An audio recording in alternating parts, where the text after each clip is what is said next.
Corinth की कलीसिया को लिखी गई पौलुस की दूसरी पत्री के हमारे इस अध्ययन में आपका स्वागत है। आज हम दूसरा कुरिन्थियों का परिचय देना चाहते हैं और विचार करना चाहते हैं कि पवित्र आत्मा की प्रेरणा से पौलुस का एक मसीही सेवक के कर्तव्य के विषय में क्या कहना है।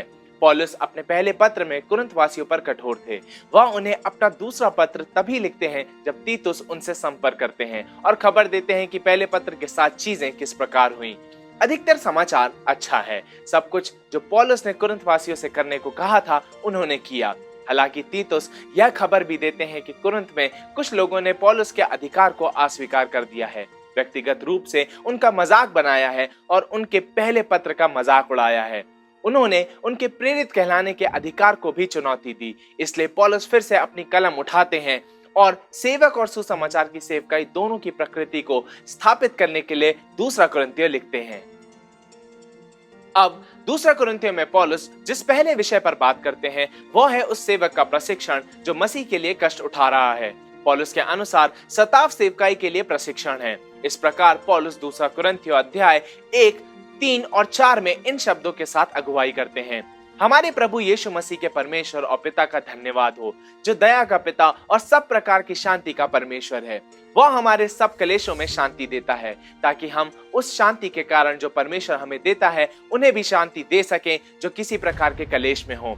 यहाँ पौलुस कलेश और शांति के बीच एक संबंध बना रहे हैं और परमेश्वर हेतु कलेश उठाने के परिणाम स्वरूप विश्वास में मजबूत होने के इस विचार को वह आगे विकसित करेंगे।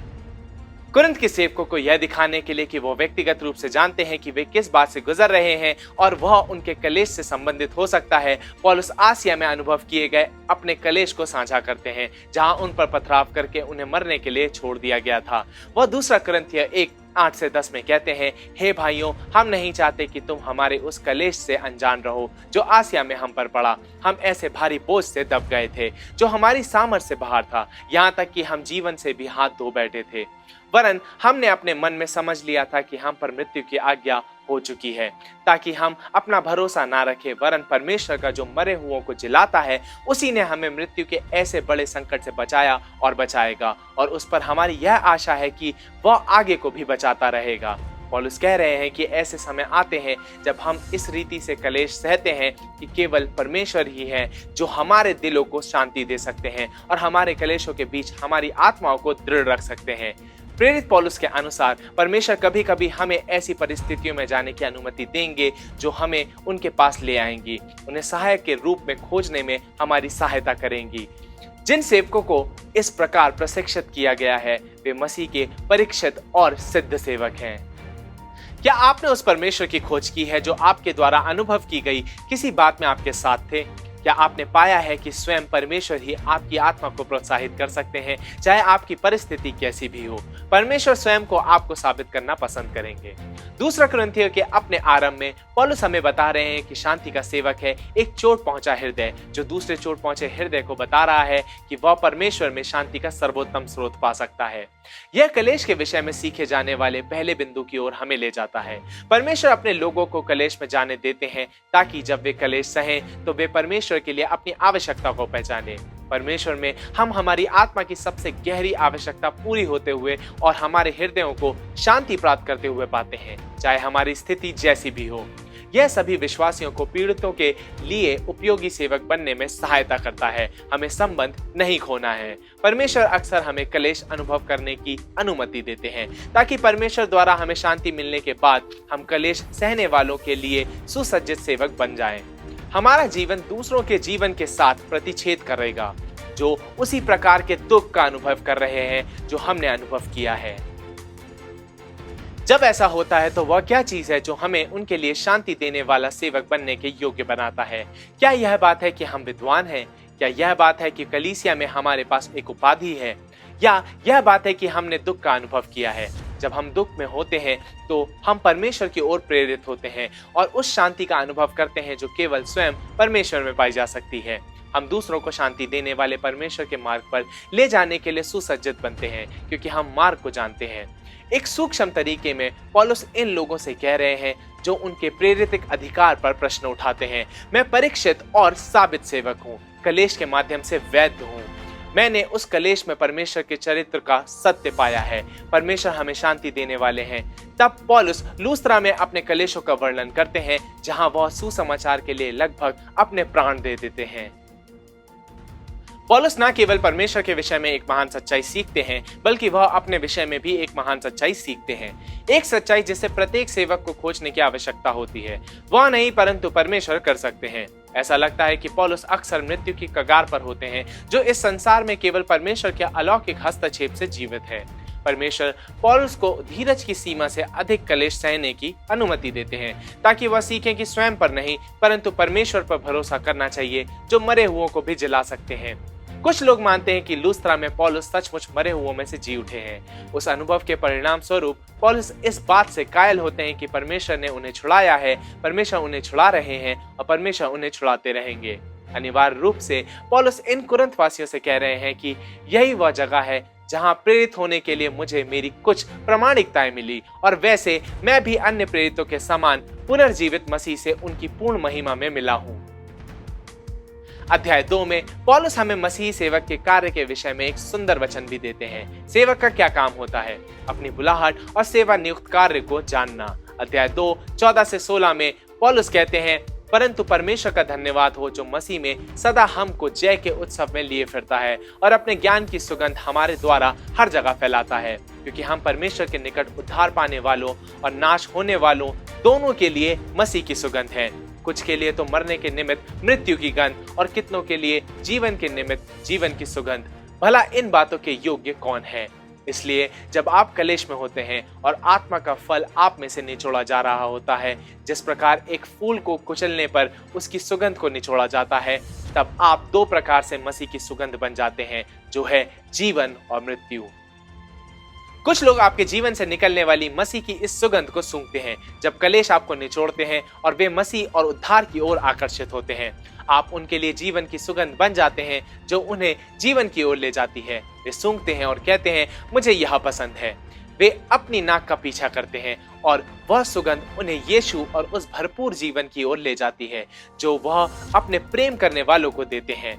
हालांकि अन्य लोग आपके कुचले हुए जीवन से निकलने वाली मसीह की सुगंध को सूंघते हैं और मसीह की सुगंध उन्हें उत्तेजित करती है। वे उसे अस्वीकार करते हैं। उनके भीतर की भ्रष्टता मसीह को मृत्यु की सुगंध के समान प्रतिकारक बनाती है। उनकी नाक उन्हें उनकी मृत्यु की ओर ले जाती है। दूसरे शब्दों में पौलुस कह रहे हैं कि जब आप मसीह के एक सेवक के रूप में संसार में मसीह की इस सुगंध को पसीजते हैं, तब आप कई लोगों को अनंत मृत्यु के दंड से बचा लेते हैं और आप दूसरों को अनंत जीवन की ओर ले जाते हैं। क्या इसमें कोई आश्चर्य की बात है कि पौलुस यह पूछकर इस प्रकाशन को समाप्त करते हैं कि भला इन बातों के योग्य कौन है? अधिक ज्ञान के साथ बड़ी जिम्मेदारी आती है। जो लोग परमेश्वर के वचन का प्रचार करते हैं, वे अधिक ज्ञान लाते हैं, कुछ को जीवन की ओर ले जाते हैं और दूसरों का सामना करके उन्हें अज्ञानता से बाहर निकलने के लिए मजबूर करते हैं। यह एक ऐसा बोझ है जिसे उठाने के योग्य कोई नहीं है। वास्तव में यदि विकल्प सेवक के पास हो तो यह कितना कष्टदायी होगा, जैसे न्यायाधीश का बोझ जो अपराध या निर्दोषता की घोषणाओं के माध्यम से मृत्यु और जीवन को बांटता है। चुनाव सेवक के पास नहीं होता, जैसे कि उनके पास इसका कोई अधिकार हो। दूसरा कुरिन्थियों अध्याय 2:17 में पौलुस टिप्पणी करते हैं, क्योंकि हम उन बहुतों के समान नहीं जो परमेश्वर के वचन में मिलावट करते हैं, परंतु मन की सच्चाई से और परमेश्वर की ओर से परमेश्वर को उपस्थित जानकर मसीह में बोलते हैं। वास्तव में सच्चे सेवक पवित्र आत्मा की सक्षमता के द्वारा मसीह के लिए एक माध्यम है। दूसरा कुरिन्थियों अध्याय 3:4-6 में पौलुस कहते हैं, हम मसीह के द्वारा परमेश्वर पर ऐसा ही भरोसा रखते हैं। यह नहीं कि हम अपने आप से इस योग्य हैं कि अपनी ओर से किसी बात का विचार कर सके, पर हमारी योग्यता परमेश्वर की ओर से है, जिसने हमें नई वाचा के सेवक होने के योग्य भी किया, शब्द के सेवक नहीं वरन आत्मा के, क्योंकि शब्द मारता है पर आत्मा जिलाता है। अब अध्याय 5 में इस आरोप के विरुद्ध स्वयं का बचाव करते हुए कि वह अनुचित है, पौलुस हमें सेवक के कार्य का एक और सुंदर विवरण देते हैं। संक्षेप में पौलुस कहते हैं, यदि मैं आपको अपने बगल में दिखाई देता हूं तो इस पर विचार करें। मेरे पास कुछ निरपेक्षता है। संसार के लोग खोए हुए हैं, यीशु मसीह उन्हें बचाने के लिए मरे। इस संसार के सभी लोगों को यह सुसमाचार सुनना चाहिए कि मसीह उन्हें बचाने के लिए मरे। इसलिए मैं इस सुसमाचार का प्रचार करने के लिए उत्साहित हूँ। मैं अलग रीति से जीता हूँ क्योंकि मैं इन आत्मिक निरपेक्षताओं पर विश्वास करता हूँ। इस संदर्भ में पौलुस हमें अध्याय 5 17 से 21 में बताते हैं कि वह मेल मिलाप की सेवकाई के प्रति वचनबद्ध है। यह मसीह के सभी सच्चे सेवकों के लिए सच है। इसलिए यदि कोई मसीह में है तो वह नई सृष्टि है, पुरानी बातें बीत गई हैं, देखो सब बातें नई हो गई हैं। ये सब बातें परमेश्वर की ओर से हैं, जिसने मसीह के द्वारा अपने साथ हमारा मेल मिलाप कर लिया और मेल मिलाप की सेवा हमें सौंप दी है। अर्थात परमेश्वर ने मसीह में होकर अपने साथ संसार का मेल मिलाप कर लिया और उनके अपराधों का दोष उन पर नहीं लगाया, और उसने मेल मिलाप का वचन हमें सौंप दिया है। इसलिए हम मसीह के राजदूत हैं, मानो परमेश्वर हमारे द्वारा विनती कर रहा है। हम मसीह की ओर से निवेदन करते हैं कि परमेश्वर के साथ मेल मिलाप कर लो। जो पाप से अज्ञात था उसी को उसने हमारे लिए पाप ठहराया कि हम उसमें होकर परमेश्वर की धार्मिकता बन जाएं। जैसे हम पहले देख चुके हैं, पौलुस जो कह रहे हैं वो यह है, आरंभ में परमेश्वर और मनुष्य एक साथ हैं।